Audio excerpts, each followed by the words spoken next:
Good evening, friends. Ken McCall, the jazz vinyl lover, back today to talk about free jazz. Oh my God, free jazz, what's going to happen? It's going to destroy the planet. Fear of a black planet. Fear of a free planet. Oh my God, make it stop. There's a lot of misunderstanding about what free jazz is. I'm no expert, but today I was out. We have so many new record shops in New York City, I can't keep up with all of them. It's incredible. Clustered around East Williamsburg, or is it South Williamsburg, and Bushwick, there are like 5 new stores in the last 2 weeks that are purely vinyl. It's incredible. So today I went to a store called Deep Cuts, somewhere in Ridgewood, Queens. Ridgewood's a really old neighborhood. Actually, over the summer I saw a Robert De Niro, Joe Pesci movie being filmed out there called The Irishman. Maybe it's a TV show, I don't know. But this store's been there a long time, but I'd never been there, and I walked in and found this incredible avant-garde free jazz section. Free jazz started with John Coltrane, perhaps. This is Impressions, and Africa Brass, and of course A Love Supreme, before these aren't really free, but then he flies off into interstellar space, and Sunship, and all those, you know, the Impulse records at the end of his career are really the template for the free jazz, if you want to call it that, that still goes on today. From the same era are these amazing records by his wife, Alice Coltrane. I have 2 of these. There are several more on Impulse. These are highly sought after records, and actually much more listenable than Coltrane's latter era. I believe Alice Coltrane's music is the foundation for what people now call spiritual jazz. You know, she played piano, she played harp, she had all the great musicians that had played with Train and others who hadn't, like Charlie Persip on drums, and her music is like just listening to the waves, like listening to the wind. It just takes you and captures you, and you just spiral along with it. Her music is so beautiful and truly unique. I mean, it's funny, you could sort of say that Alice Coltrane was to John Coltrane what Yoko Ono was to John Lennon, as far as I'm concerned, even though Yoko receives a lot of hate.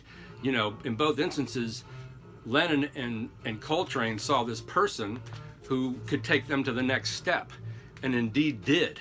Probably mostly with, well, no, we wouldn't have Revolution No. 9 from John Lennon, or Plastic Ono Band, or some of the amazing things he did without Yoko, and Coltrane probably couldn't have gotten to where he did, to which many people believe is unlistenable.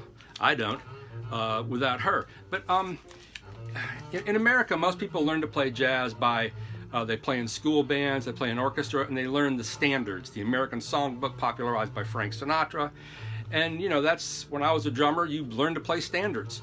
That's the currency as a jazz musician that you learn to relate to other musicians and to song forms and soloing. And of course Coltrane did, and all the great bands he played did with, as do all American musicians still. But it's interesting because free jazz has a large component, and in some ways is more popular and accepted in Europe, where I believe classical music is just as valid as standards. Surely it's valid here as well, but there's more of an open-mindedness throughout Europe, I believe. This is all just something I think, not fact, I don't know. But I'll show you a couple other free jazz records from the 60s. Many of these are on Impulse. One I don't have, I got rid of because I didn't have the original, was 4 for Train. Archie Shepp shot at Van Gelder Studios on the stairs, and you see Coltrane superimposed over Archie Shepp. Here's a couple Archie Shepp records. That's my favorite Archie Shepp record, which is called, what is this called? The Way Ahead. And he did a number of records for Impulse. There's another one. There's another one. And these are great records. Albert Ayler, I don't have Spiritual Unity, but that is also one of the founding fathers, one of the founding cornerstones of free jazz. I love Spiritual Unity. I think that's a great record. The thing about free jazz is you have to enter into it with no preconceptions. It ain't standards, you know, you're in the moment. Free jazz is constantly in the moment. You're not thinking of this, you're not waiting for them to go back to the head, you're not waiting for the solo. Everybody's soloing and no one's soloing if it's really good. If it's bad, it's noise. But when everybody is really connected and everyone's in the pocket, in the free pocket, I think it's incredible. Couple John Carter, Bobby Bradford, Flying Dutchman records. Those are great free jazz records. And of course, these are also foundational free jazz records, Ornette Coleman stuff. Shape of Jazz to Come, on Atlantic, This Is Our Music. If you don't have this, you should own this. If you're into jazz, you must own this record. Change the Century on Contemporaries, Atlantic. It's Atlantic as well. To me, Ornette Coleman, when I listen to him now, it really just sounds like folk music. He's playing this funny sounding horn. You got Charlie Hayden on bass. You know, Charlie Hayden and Ed Blackwell could go to any bar in any part of the Deep South and hit a groove and hit a pocket, and everybody would love it. Those guys just grooved, and they could groove in any idiom. Charlie Hayden was a hillbilly with this incredible melodic gift in his playing. And Don Cherry. I mean, Don Cherry's, you know, brother from another mother from another planet. There's a great Don Cherry record. I think my favorite's on the Actuel Records, Mew Part 2. But he made so many unusual records. He just, if anybody's an alien who dropped down from another planet, it's Don Cherry, because his music was just so deep and full of love and full of brightness. And Ornette Coleman, I mean, I love all these records. There's really nothing free about these records. They're all in a pocket, they're swinging, they're very angular. It's really just folk music more than anything else, and it's extremely earthy. To think this was some revolutionary thing when it came out in 1959, now it's kind of like, really, wow?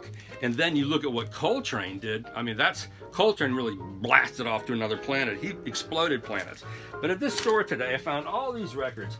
And when I find records like this, I get excited, because this music is deep. I don't know a lot of it, but I know the players. Carl Berger, who did some records on ECM. And this, I believe, is on Black Saint. Yeah, this is on Black Saint. To me, you can't go wrong with almost any record on Black Saint or Black Saint Soul Note. Roscoe Mitchell, Nessa, another great label that the Art Ensemble of Chicago put records on. This is a strange New Orleans record that my friend Brett pointed out to me while I was there. I haven't played it yet. Andrea Centazzo, I believe an Italian drummer. Look at that cover, isn't that cool? This is on the Ictus label, one of the main free jazz labels. I think that word free jazz is as corny as calling something hard bop, but that's what it is. This is really unusual, but I dug it right away. FMP, another, you know, foundational European free jazz, avant-garde, whatever you want to call it, label. I played this briefly in the store. It just sounded like so much fun. Just for fun, it sounded like fun to me. I know the first guy on this, Gonolin, but the text looks Russian. I don't know what it is. None of these records cost very much. Amina Claudine Meyer is a very well-known pianist with Thurman Barker and Don Pate, who I don't know, on electric bass. This was, 1984 on Black Saint. Great player. Better known to me than any of these other players. There's the Carl Berger. The great Danish or perhaps German drummer, Gunther Baby Summer. None of these cost much. This was $10. Mount Everest. I don't know who any of these players are, but I put it on. It was totally cool. European Jazz Ensemble. It's funny, we are the European Jazz Ensemble. That's as straight and as simple as we can make it for you. John Bergamo, this is on the CMP label. It was popular in the late 80s, early 90s in the US. Did some good records. Trilot Gertie, John Torn comes to mind. A lot of them just were very much of their period. But to put this on, it was very experimental, a percussionist that I really dug. Siblings, Richie Byrek, Bill Connors, Season with B, Ron McClure, Freddie Waits, Colin Walcott. I mean, that lineup alone says something to you. This record was $12. And I just suggest that if you listen to free jazz, I would say the gateway would probably be Alice Coltrane. And just sit there and just kind of surrender to the music and see where it takes you. See where it takes your imagination. You know, you have to go with no preconceptions. I mean, I get excited about this music because the great majority of music I talk about in this video YouTube series are standards, are the basic forms everybody knows and talks about. But this music is different. To me, it's very exciting. It's incredibly vital. It's alive. Some people think it's noise. Sometimes it is noise. Sometimes it sounds like a gentle rolling stream. Sometimes it sounds like a baby or a bunch of animals falling down the stairs. But it sounds like everything. It's really just so full of life and in the moment, wherever their imagination can take them. And they're all listening to each other. And they have the absolute freedom to do whatever they want to do. But I would say start with Alice Coltrane and the early Ornette Coleman records, which are just beautiful records, and go from there. The latter period John Coltrane records are still sort of hard to listen to for me, because they're just there's something really grating about the sound. But it's almost like his head was ready to explode. Anyway, my little primer on free jazz. Thanks for watching. Ken McAuliffe, Jazz Vinyl Lovers. If you want to, please hit the subscribe button. That always makes for fun, happening things. Please look at my work at Downbeat and Jazz Times and Stereophile. Have a great week.